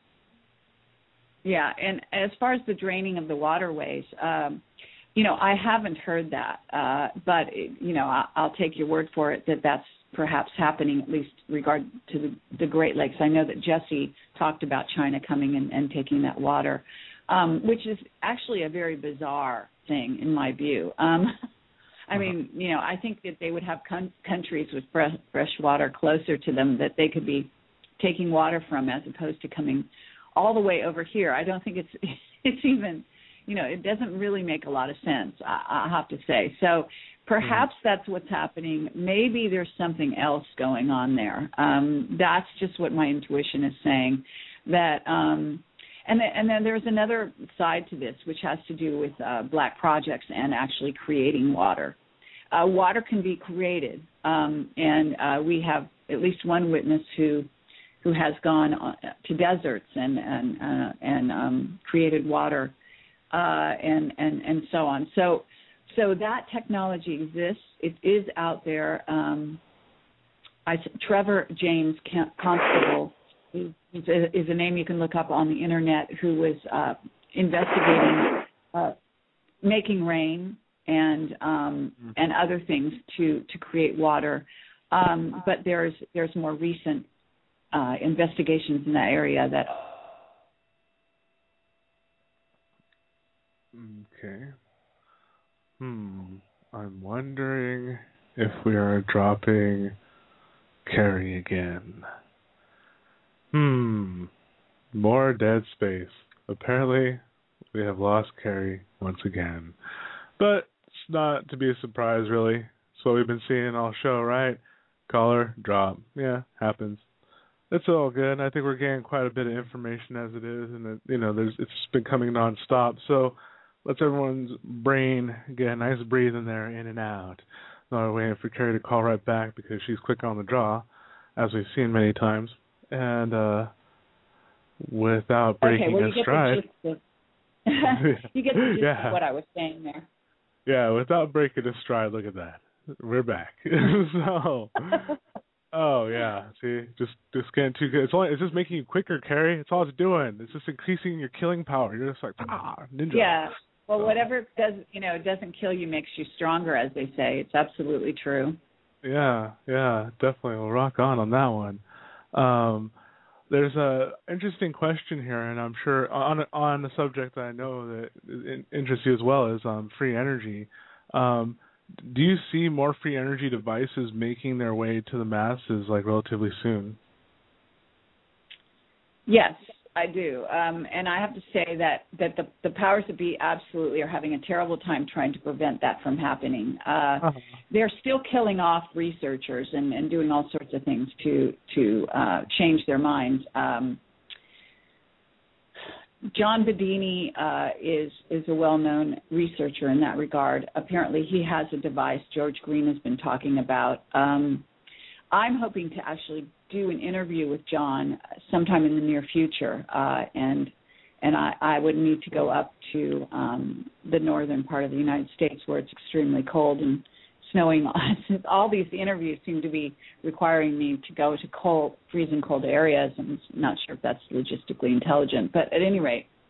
So in the answer to the question, absolutely. I think the issue is keep it to yourself. That's the problem, because more and more people there are so many energy researchers out there. They cannot be held back. One of the things we're working on Project Camelot is something called Blue Science. I think it's going to be blue-science.org is going to be the URL. We haven't established it. We bought it, but we haven't set it up yet. But I've got somebody to work with me, somebody who's quite brilliant to head it up, that particular area. And, this is not the only effort. There are so many efforts out there in that regard. Mm-hmm. So the answer is yes. There certainly is ET and Illuminati, majestic problems with that happening here on the planet, because that really does give you a certain freedom from the matrix, and and that becomes a huge issue, and that's what this future is all about. It's more or less a war that's being waged at this time. Yeah. Pretty much. So we actually have our co-host for the last few minutes here. Go ahead and chime up in there, co-host. Hey, Kerry. How you doing? Ben here. Hi, Ben. How are you? I'm very well, thank you. I was trying to get online earlier. Just, I'm at work, so I had everybody was like coming in at the last minute, and I was like, no, I can't even get to talk to Kerry today. That sucks. But here I am. Oh. Well, lovely to hear from you, and thank you so much for arranging all of this. I'm always happy to hear from you and hear what you're up to and what new areas you might be delving into. Well, thank you for being here, and this is a pleasure for us, and it's just great. It's something that we really picked up the ball and ran with it, and we've been moving forward ever since. Can I ask you, have you heard from Heather? Yes, I have. She's still in Germany.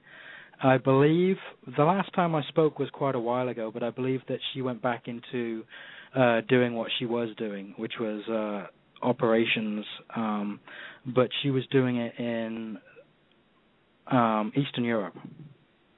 Really? Yep. And that's that was the last time I heard from her. It must have been about September. Yeah, September. Okay. Yeah, okay. Well, at one point she did get in touch with me briefly, but I invited her on my radio show, et cetera, but obviously that doesn't seem to be going to happen. But, so that whole area is absolutely fascinating, and I wonder, have you been having more experiences on your own as well? Most of my experiences, I I have to chalk up to just the contact side of things. I did briefly help Aaron with the building that Heather worked in, and the what came to be known as the HG6 building, and the surrounding area, everything that went on, the entry into it, the actual church that doubled as the entrance into it, which was right next door to it. I provided photographs and everything of the area that was around it, and it was quite an exciting time for a while. But I did get into some trouble because of it. So I'm glad that's passed now. Yeah. Well.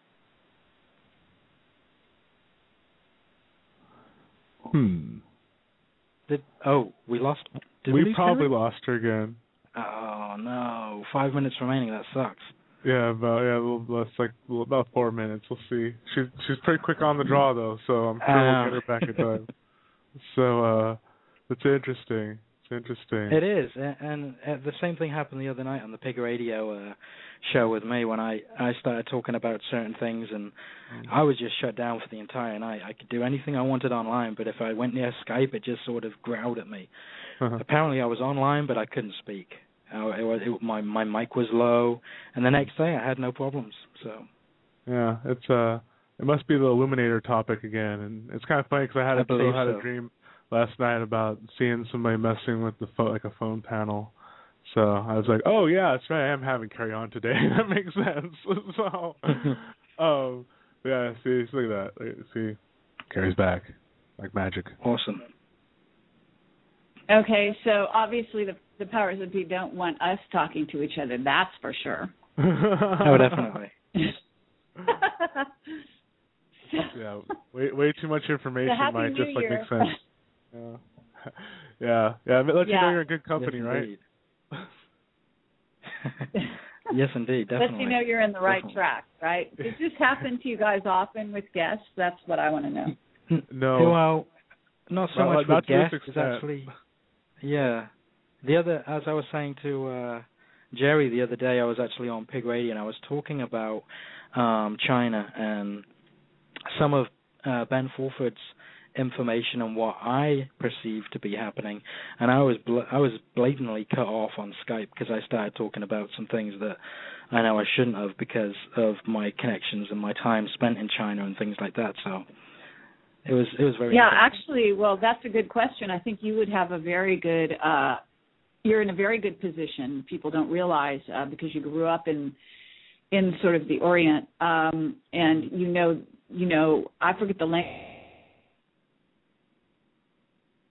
Oh, jeez. Oh, man.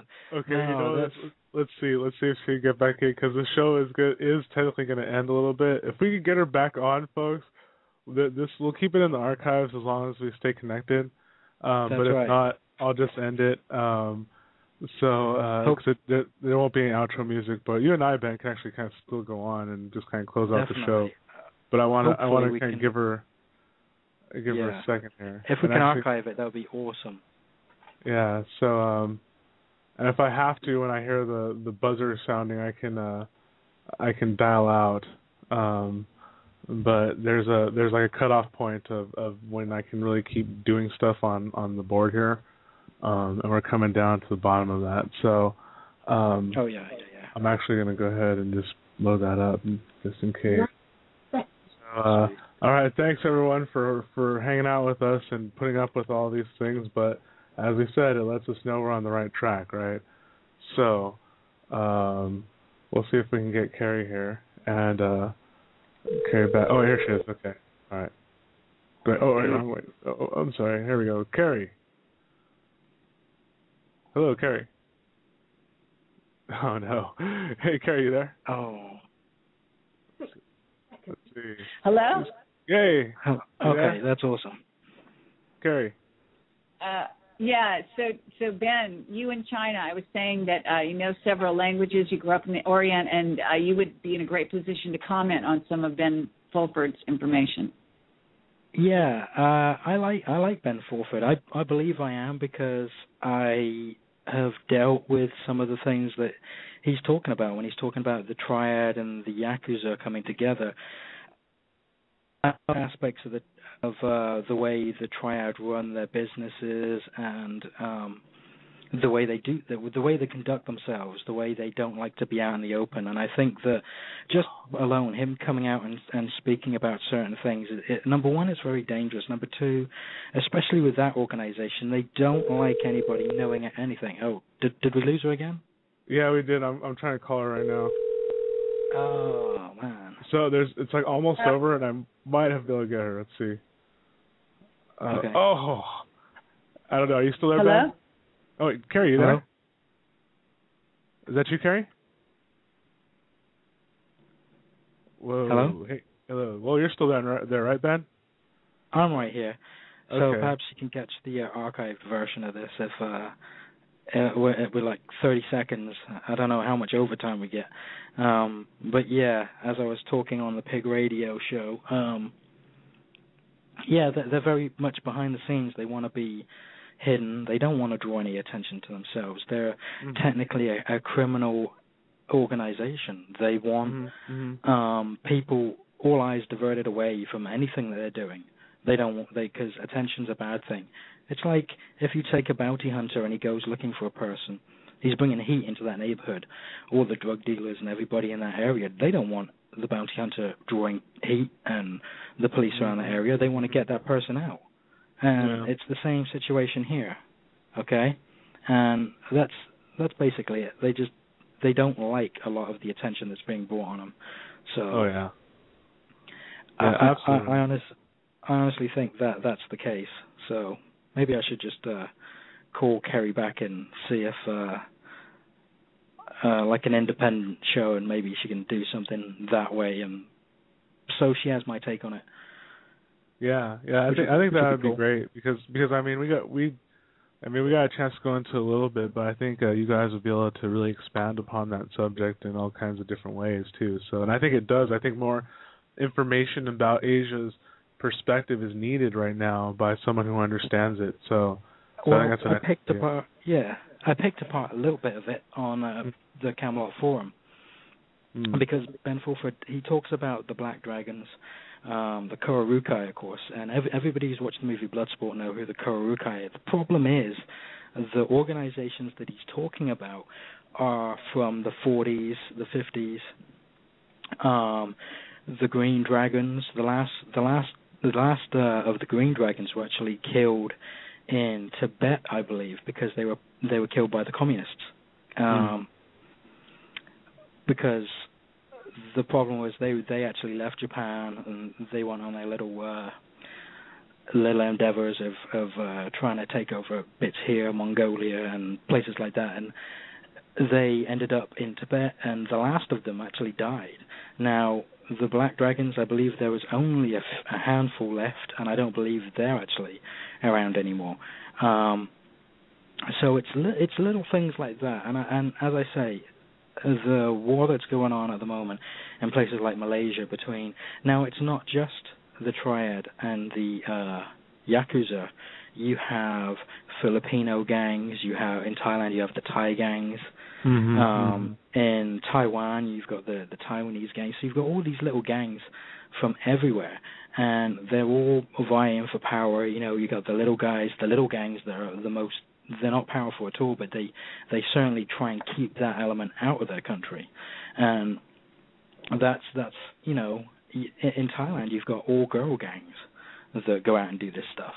So it's a very diverse thing, but it's definitely there. It's definitely on the surface. So and as I said, they don't want people saying this is what they're going to do. Which is why I believe it's a misdirection, because they're not bothered. They haven't taken any action against Fulford because they're like, well, this guy doesn't matter. If they were bringing something towards their criminal element or anything that could affect their productivity, which is money, drugs, prostitution, that's when they would take action. But the Yakuza are so touchy that the American wrestler Tajiri You know, he used to be on ECW and all that. They asked him, do you want to do Yakuza? But he said, hell no, I'm not doing anything to do with that, because he knew that he would be targeted by those people. And there was a possibility that he would be killed, because there was another wrestler, a Japanese wrestler, I forget his name, but he did a Yakuza bit in Japan, and they killed him. Mm-hmm. Yeah, so, and yeah, I totally agree with you, and I mean, I think just in general right now, because as you know, this is really a domino effect that's kind of waiting to happen of these of the hows and whys and who's on a lot of this activity, and and I think that the closer that any of us, it's not even necessarily just us, it's really everyone listening, is that because it's like, I feel we kind of know what we know, and they're really afraid of the people who are listening in the archives or who's listening live, of knowing this stuff and having this attention. And I can see in particular with like some of the Asian societies, because really, you're telling us, stuff that, a lot of people know, like you get the message from the movies, or you get the message from secondhand, but I know you have your firsthand perspective, which gives it that much more of a charge. So, but in that sense, it's like it really makes sense though, of like, because there's not that much known about Asian society in general, usually in the Western culture, and then let alone that portion. So it's like any little bit of information or light that gets shown on it could be like, shut up. On that side of things, it's like Collier says about Americans. We're not that, you're not the crap they show you on TV. And it's the same thing about Asians. They're not the crap they show them on TV. Everything's been, even little things. Okay, take the ninja. Okay, the whole ninja scenario. Very few people actually understand the intricate workings of it. Now, the ninja were nothing more than guerrillas. That's all they were. They weren't not assassins. They were actually just peasants. They didn't have the armor the samurais had. They weren't royalty. They weren't nobility. They were just people that lived in two very cold mountainous regions, the Eiga and the Koga. Very, very cold, sub-zero temperature places in Japan. And they were the counterclass to the ruling samurai. And they had to be able to get around. They had to be able to evade the police, basically. So at that point, the ninja were the gangsters and the samurai were the cops running around ruling everything. And the samurai were notorious for abusing their power. So the ninja actually took the law into their own hands. Now, this is the story because there's no actual proof that there were any ninjas, but a lot of the information suggests that is possibly what happened. But you see, the problem is we've been so brainwashed through media. Everyone gets into that ideology that they use these finger-weaving symbols, kikuri. That has nothing to do with ninjutsu or ninpo. That was brought about because one guy who represented what the ninja stood for, Matsaka Hatsumi, was a Buddhist, and Buddhists use kikuri, or the finger-weaving techniques, as they pray when they use the drones. That's where that comes from. And I think that got brought over, and then you see American Ninja, where he's doing all the finger movements to actually transform into his ninja suit, and it's mystical powers. What a load of crap. It's like the dim arc. What a load of crap. If you can break one brick, you can break the bottom brick. It's about displacement of power. It's a party trick. Anybody can do it. If you can break one brick, you can do that trick. It's the same as the rock in the river, getting your mind right. It's, it just makes me sick because it's nothing about the true purity of the art, and that's what it's all about. So, this is definitely something that I want to cover at a later date because I have a lot of information to share on it, and it's something that I'd really, really like to do because there's a lot of misconceptions and stereotypes that I'm sure people don't intentionally make, and we've all done it. It's one of those things that happens. It's like the first time you walk into a Japanese house, you always forget to take your shoes off, but it's like one of the unwritten rules, It's like Bill Ryan with his hat in the Vatican. It's one of those things. It's just something you don't think about, but it's over there. It's a norm, and little cultural differences that make us all unique. Mm-hmm.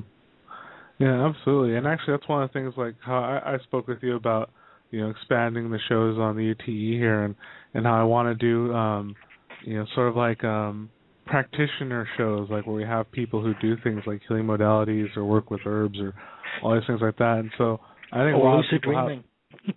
Oh yeah, we'll definitely have to do a show on that. And I was thinking, like, because even doing stuff like martial arts, so we can have you on talking about like martial arts too, because I think that there's not really that, like, usually when we go look into any given subject, it's like one person talking about one subject, and I think like having someone like yourself who can kind of not only, who's already very familiar with the culture of the various Asian everywhere over there, it seems, and then having so much familiarity with all different types of martial arts from all over the world. I think it'd be cool for people like in our audience who want to learn how to not only be able to defend themselves but understand the spiritual connection. I think it'd be great to hear from you about that. Definitely. I think there's an earthquake going on right now. There was an earthquake right here in California right now. Really? Yeah. It was a little shaker. But so I think that's a good idea then. That's just the gods saying, yes, have mighty bend to shake the ground. So yeah, dude, I think I took that as a good sign. So, but that was pretty sweet. Or maybe it was a sonic boom, because it was kind of just like, but no, actually no, it couldn't have been a sonic boom because the ground was shaking like different. But yeah, everything was kind of, it was pretty neat. But yeah, it'd be cool to have you on to do something like that. Yeah, that would be awesome. Yeah, definitely. That would be awesome. But yeah, so that was an interesting show here. It ends with a bang, literally. Yeah, definitely. Well, I'm gonna scoot off before the archives buckle under the sheer weight of the magnitude of this show. I really enjoyed what I heard. I had to work through some of it, and I really wanted to ask Kerry some more questions, but I can always get hold of her. But awesome show, Jerry, as always. Wonderful work, and as I said, you don't need any help here. You know what you're doing. So awesome stuff. Well, thank you very much, Ben. I think everyone loves the Ben and Jerry show, dude. So feel free anytime. Oh, yeah. So, but all right, cool. So yeah, I guess we'll just call it a day. And thanks again for calling, Ben. All right, thank you. Have a good one. Thanks. Bye-bye. Bye. All right, everyone. Thank you for tuning in once again to Universal Truth Evolution on blogtalkradio.com. So it was an interesting time today, to say the least. Had all kinds of different things happening, ups and downs, and all which way arounds. So we'll be back Thursday with Stephen Bassett. And if you listened to this far, thank you very much. You truly are hardcore. So we'll catch everyone on Thursday and check out our archives, and can't wait for the next show to see everyone and spread all this information. Thank you for listening once again.